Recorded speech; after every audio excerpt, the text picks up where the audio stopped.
93% of adult Filipinos said they'd have been personally affected by climate change in the last 3 years. Ayon sa ulat, tao Ito ang dahilan ng pagkakaroon ng mga bagyong gaya ng Super Typhoon Yolanda.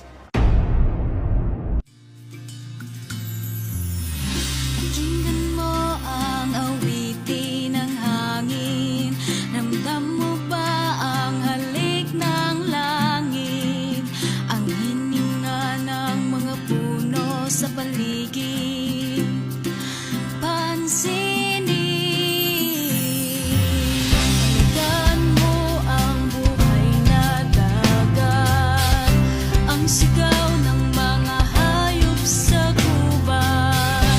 Mundo natin ay iisa.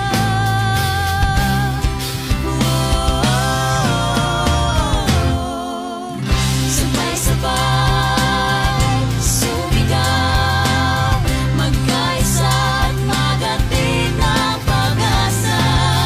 Sabay-sabay sumigaw, sa kalikasan hindi bibitaw.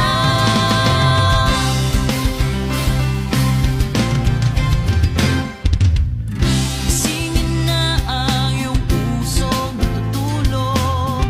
Sundin mo ang nag-iisang tunog. Ano man ang lahi ay mamahalin. Isa lang ang mundo natin. Sabay-sabay sumigaw, magkaisa at magatid ng pag-asa. Sabay-sabay sumigaw, sa kalikasan hindi bibitaw. Sabay-sabay sumigaw, magkaisa at magatid ng pag-asa.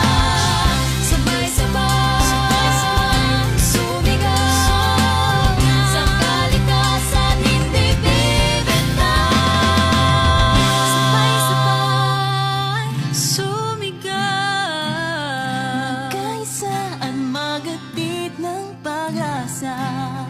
Sabay-sabay sumigaw, sa kalikasan hindi bibitaw.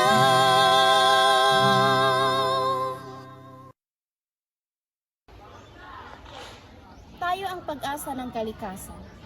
Sa bawat maliit na hakbang ay may maligaya at malabong epekto. Sabay-sabay nating pangalagaan ang ating kalikasan para sa mas maliwanag at malinis na kinabukasan. One is the loneliest number that you'll ever do. Two can be as bad as one. It's the loneliest number since